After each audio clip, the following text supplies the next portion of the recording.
Modern-day alternate reality games, like any art form, owe much to the innovation of their predecessors. Many early ARGs, such as the viral marketing for the film AI and Halo 2's I Love Bees, remain celebrated and discussed to this day, cited as paving the way for everything that followed. While others, despite their foresight, high production value, and admirable execution, live on only in the few players who remember it. I can think of few examples more fitting than a 2001 online game which asked its players to track a UFO conspiracy across their dial-up internet. Using AOL Instant Messenger, faxes that would come in at all hours of the night, phone calls from frightened voice actors begging the player to help them, this game unfolded in a convincing real-world timeline, which could intrude upon the player's work and home lives if they so chose. I'd like to introduce you to the most unfortunate early failure of alternate reality gaming, a digital adventure titled Majestic. Majestic was an online investigation game. Although it came on CD-ROM, to call it a PC game would be reductive, as the game required use of the player's telephones, Blackberries, and fax machines, as well as their computers. The journey began by answering a series of survey questions. Some were expected, such as email address, AOL Instant Messenger handle, phone and fax number, but others, such as the hospital in which the player was born, were a bit stranger. Shortly after, the player received an email from Electronic Arts informing them that the studio responsible for creating and maintaining the servers of the game they just purchased had closed.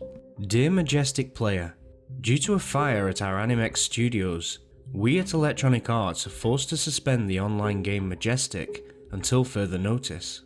We're currently doing everything in our power to restore service as soon as possible. We'll keep you informed of our progress. In the meantime, please follow developments on this event at the Portland Chronicle.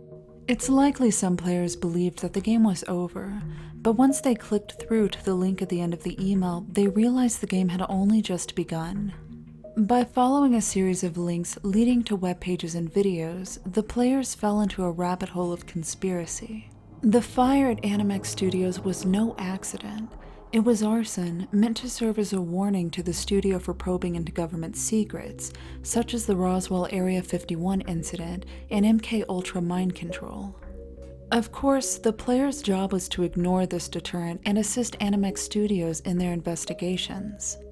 And as they gathered intel from various websites, some real and some fabricated, the members of Animex began to open lines of dialogue. Have you seen the TV news clip about the fire? Yes, I just watched it. Could have been worse, I suppose. Getting to know your allies is your best bet right now. I've been doing that. Do you know who I should talk to? Good luck. Once the players were in on the conspiracy, they could expect a semi-steady stream of communication from Majestic's in-game characters. Phone calls and voicemails from frantic actors shouting over gunfire would warn the players of impending danger, begging them to find a safe place to hide until further instructed.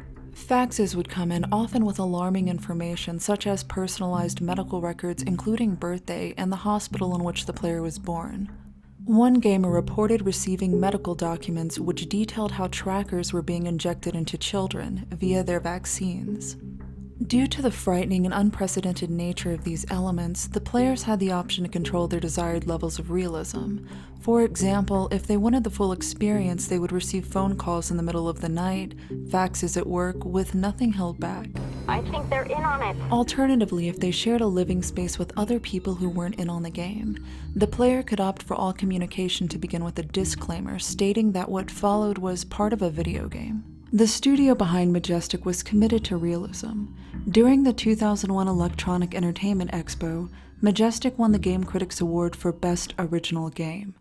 However, they had the award made out to Animex, the fictional studio which burned down rather than the game's actual production team.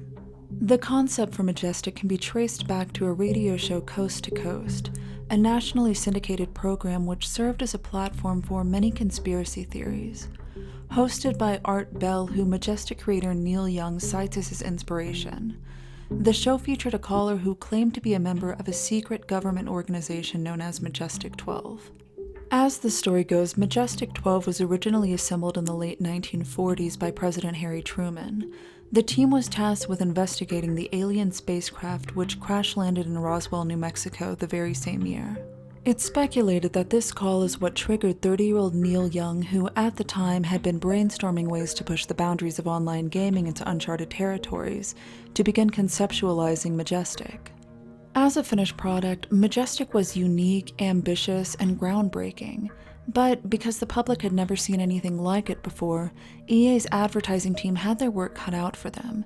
After all, the experience Majestic had to offer couldn't easily be distilled into an elevator pitch. So, in keeping with the game's clandestine, conspiratorial themes, the marketing team chose to dress as men in black, leaving secret notes inside of bars and handing out CDs of subliminal messages to random strangers. The commercials were stark and ominous, reminiscent of David Fincher films such as The Game, concluding with the tagline, "It plays you." Once the game was released, EA chose to present the first episode as a free download. Roughly 800,000 players signed up, and after the free trial ended, the number of subscription players stabilized at around 70,000, each paying $10 per month, more than enough to sustain the game. Advanced players had the opportunity to contribute to the game's lore by writing small portions of the game, such as character biographies and news articles.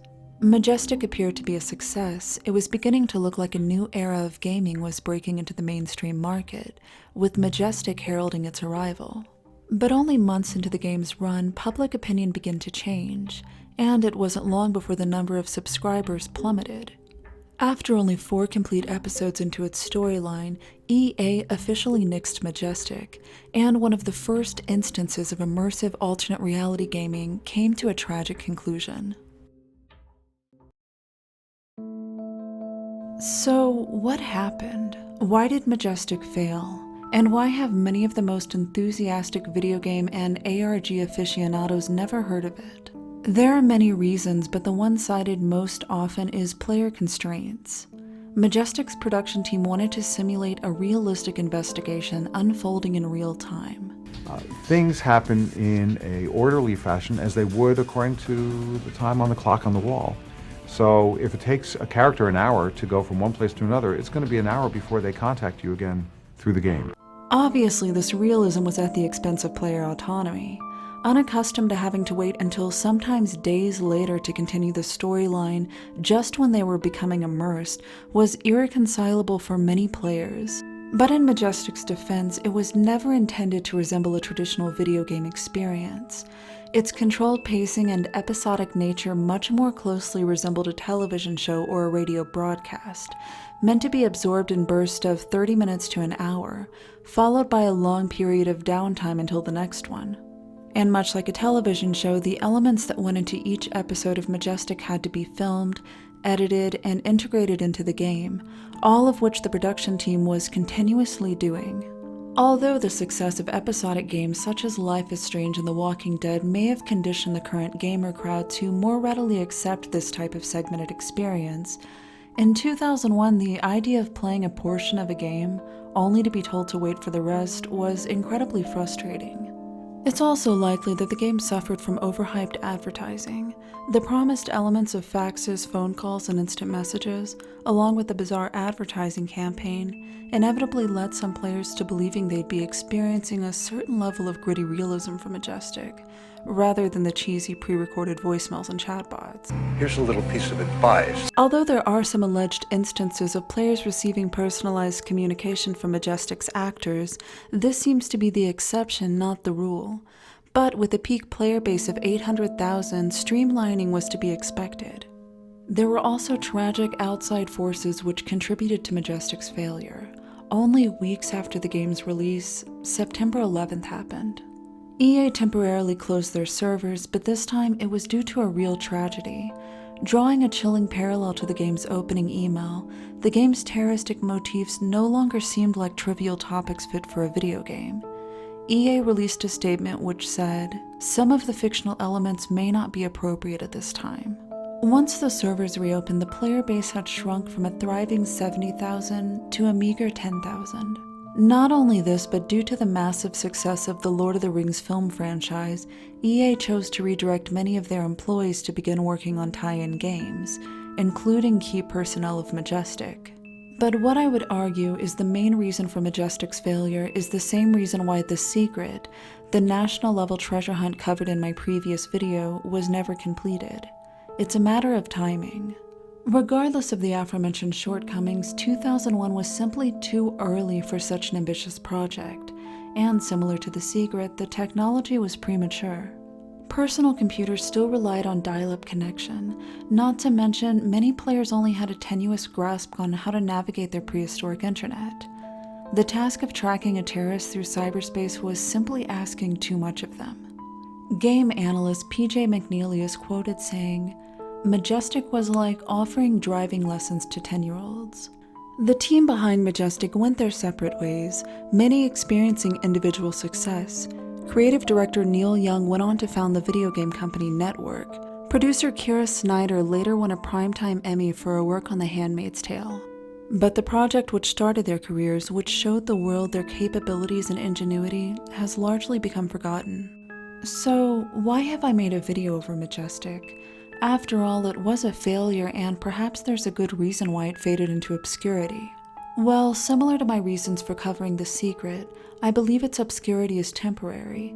It's rare to see a true marriage of video games and ARGs quite like Majestic, but the interest is definitely there. And although the decade in which it was released couldn't quite accommodate its vision, we've now arrived at one that can. Instances of early arrival are often tragic, due to the fact that their true value can only be appreciated retroactively. But at the risk of innovation becoming stale, it's important to acknowledge them as important contributions, if for no better reason than to encourage creators to continue breaking new ground. Failure doesn't always mean something was done poorly. In the case of Majestic, sure, it wasn't perfect. It was frustrating and at times unintentionally hilarious. Enjoy your sanity while it lasts. But it also showed incredible foresight in utilizing many of the tools which had only just arrived, which many didn't understand the potential for. I wanted to create something that leveraged the medium, was specifically created for the medium upon which it was delivered. If you think about Orson Welles' rendition of War of the Worlds, that came out at a time when radio was the most powerful medium, and what Orson Welles understood was how to take advantage of the radio medium to deliver an entertainment experience that was so different than anything that people had experienced at the time. And what we wanted to do with Majestic is we wanted to do a similar thing. The players who were able to look past Majestic's shortcomings remember their experience very fondly and are hoping for an updated version suitable for 2019. And with ARGs becoming increasingly popular, there's already a built-in audience. In a world where digital contributions often depreciate with each passing year, it's exciting to find something that's truly ahead of its time. With technology having caught up with Majestic's vision, it's easy to imagine how it would look if presented today, what new forms it might take, and how the public might reassess its value now that we're ready for it. A big thanks to Reddit user Kandri, who was generous enough to recount first-hand experience of the game. There isn't much documented about Majestic, so this was absolutely essential to my research. Another big thanks to my friend and fellow analytical YouTuber Night Terror for lending his voice to this video. If you enjoyed his voice and are curious about his original content, I'll leave a link to his channel in the description below. I highly recommend showing him some support. If you enjoyed this video and look forward to similar content, please consider subscribing. And if you have any suggestions for future topics, please leave them in the comments below. Also, if you'd like to stay up to date on channel news, you can follow me on Twitter at Atrocity Guide.